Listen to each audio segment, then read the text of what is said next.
Hello everybody, I am Sister Slayosh and welcome to my channel, Boo Sugar. If you are new here, welcome, and I hope this won't be your last time kicking it with your girl. And if you are already a subscriber, welcome back home, fam. Today, you see I have glitter on my lids, lime green earrings, a multicolored shirt. I've been pissed on by Skittles and kicked by a unicorn, but damn it, I'm living for it. Because today, I am going to be reviewing the Kat Von D Fetish palette. So if you want to know if this is worth your dime and or your time, just stay tuned, boo. Like other eyeshadow palettes that I will be reviewing on this channel, I'm going to review this eyeshadow palette using the Love Method. I'm going to start off with L with the Love Method. The L stands for longevity and the life of the product. Now, as far as the way the eyeshadow wears, I had a 12-hour wear time. I put this on before I went to work today, and it is 9 o'clock tonight, so I've had a solid 12 hours of wear time with this eyeshadow. There was no creasing, there was no caking, there was no running and smudging. However, I did use MAC Prep and Prime 24-hour eyeshadow base. I swear by this stuff, Jesus makes it himself. You hear me? He makes that base. So as far as the wear time, the eyeshadow has been superb. Now I'm going to go into longevity. As we all know, this is what I would consider a problematic brand. I am not here to tear down any brands. This is just me being brutally honest. As far as the longevity of this palette, there are two things that can determine how long this eyeshadow palette is going to be available to consumers. Being the fact that it is a problematic brand, there may be some issues with the brand imagery. I know lately there's been some social media controversy, and this palette was given to me as a gift, but I did go into Sephora just to check the price point of this palette. It regularly retails for $63, but they had it on sale for $31. And I know it is the holiday time, so sometimes they do mark palettes down and other products down to move them off the shelf to get it ready for the next collection coming in the new year. However, I noticed a higher amount of Kat Von D products at a very low or clearance price. I don't know what that's about, so that does concern me about the longevity of this palette.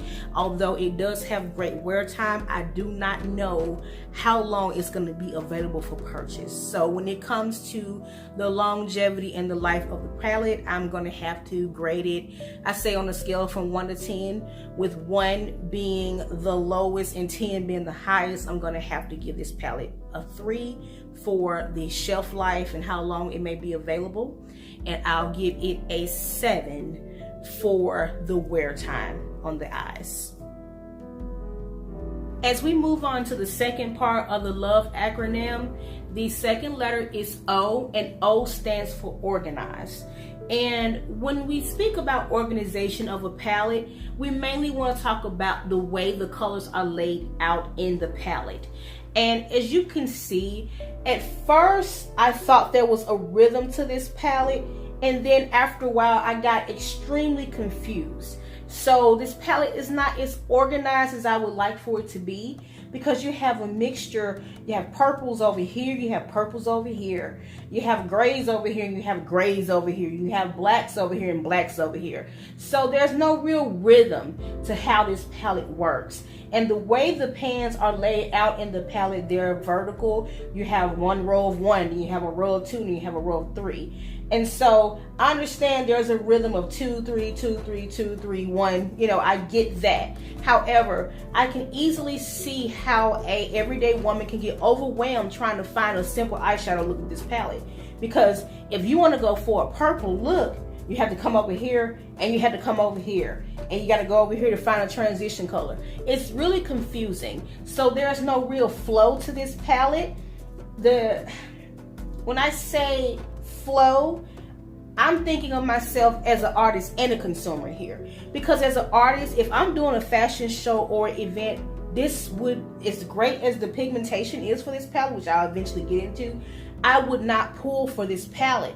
because it'll be so easy to get overwhelmed because the colors are scattered all over the place. And I know that you're like, okay, well, where's the organized palette? I'll show you an example of an organized palette as well. So what we have here, we have the James Charles palette, and we also have the Kat Von D eyeshadow palette. And as you can see, the Kat Von D eyeshadow palette has darks and grays on this side and has darks and grays on the other side, versus where the James Charles palette has a nice rhythm where it goes from light to dark in the neutrals and the colors, and it can easily be separated into quadrants of 4 to where someone can come up with a really quick eyeshadow look. And I had high expectations for this palette as far as being organized. Not saying that Kat Von D, she's really been good in the past about having eyeshadow palettes that were a little more organized. I feel for the original price point that they were asking for this eyeshadow palette, there should have been a little more thought put into how the colors were placed in the palette.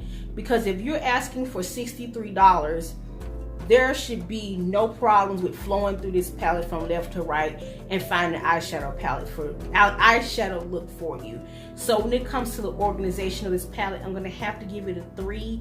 It's very unacceptable for a palette at this price point to be so unorganized.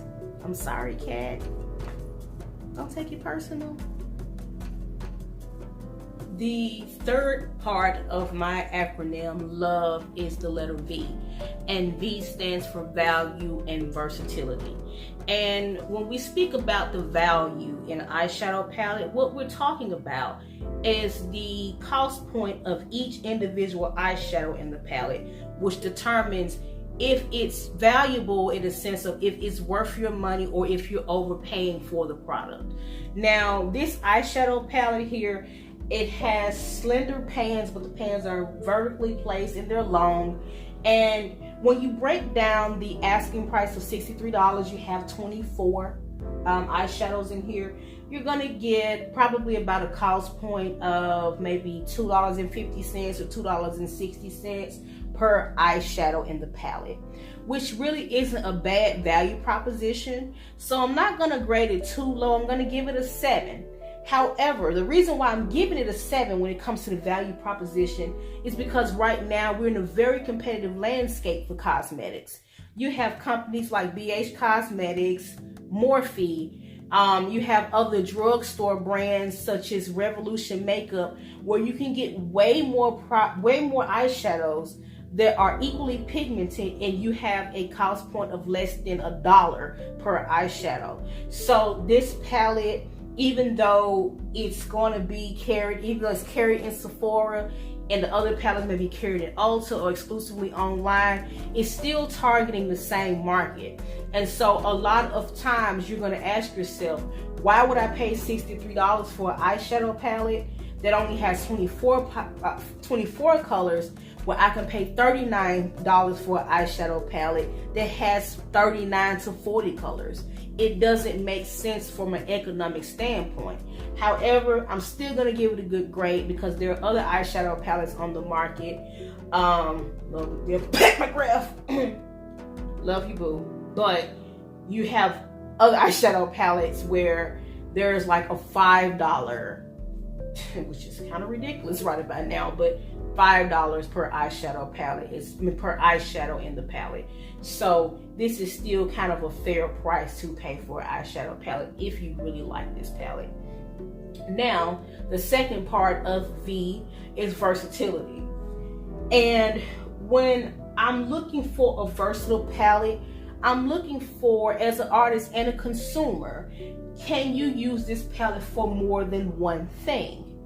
Being the fact that this is a $63 palette, you want to be able to do more than just do your eyes with it. Because keep in mind, the average consumer doesn't have $1,000 to spend on makeup. Even a person who's not the average consumer doesn't have $1,000 to spend on makeup. You know what I'm talking about? So anyway, so you want to make sure that when you buy this eyeshadow palette, you can get more than one use out of it. So when I look at this palette, I do see an eyeshadow palette that is versatile. Is it versatile enough to do your entire face with? No, I tried it. It was an epic fail. I should have recorded it. It was terrible. However, this palette is versatile enough to where these can be used as contour colors. They are cool tones, and it's actually better, especially on certain skin tones, to contour with a cool tone eyeshadow or a cool tone contour color. So there are colors in here that can be contour colors. And then these two can be used as a highlight. They will probably have to be mixed or diffused with maybe some type of liquefier to just kind of smooth out the glitter specks in it, but they can be used as a highlight. And these two, even this color here and this color on the right skin tones, can be used as a blush. So is this palette versatile? Yes, it is. When it comes to versatility, I'm going to give this palette a high score. I'm going to give it an 8 for versatility. However, I believe it would have been a little more in their favor if they had more colors, so we can play around with a little more when it comes to eyeshadows, highlights, and blushes. So yes, this palette is versatile. So she alright with me. I see you, cat. The last part of this acronym is the letter E, and E stands for ease of everyday use.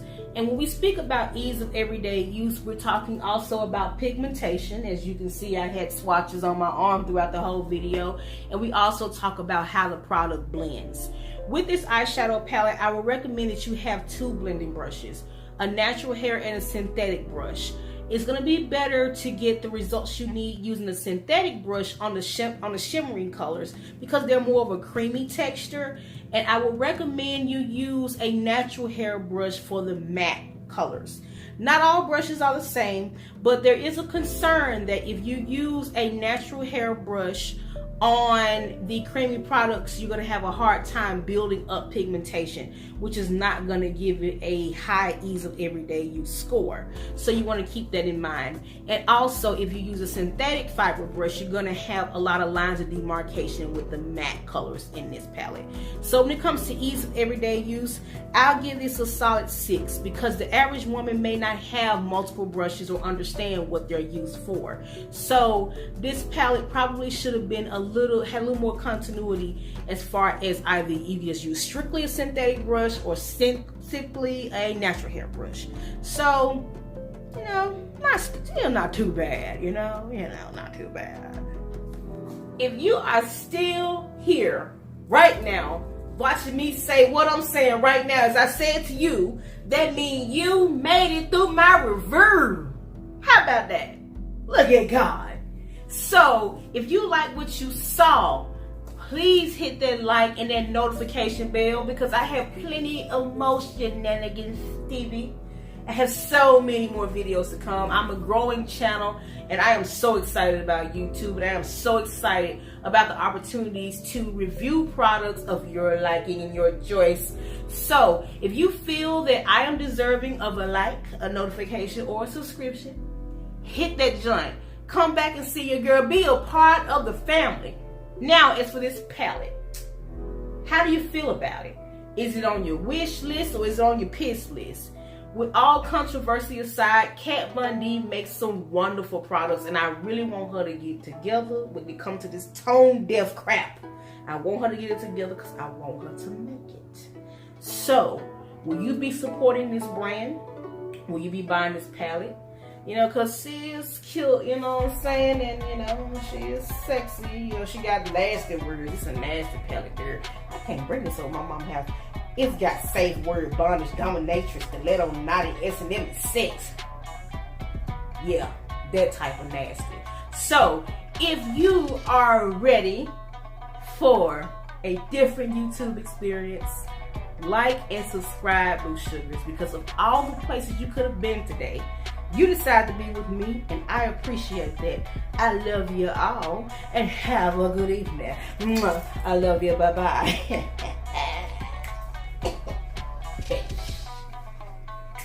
Fetish. Fetish. I think it rhymes with lettuce. Hey, ha, fetish. Hey, fetish. Ha, ha, fetish. I think it rhymes with lettuce. Oh, shoot. Oh, be careful, man. That's why I'm break some up in here. Oh, I need help, y'all. Help me, Lord.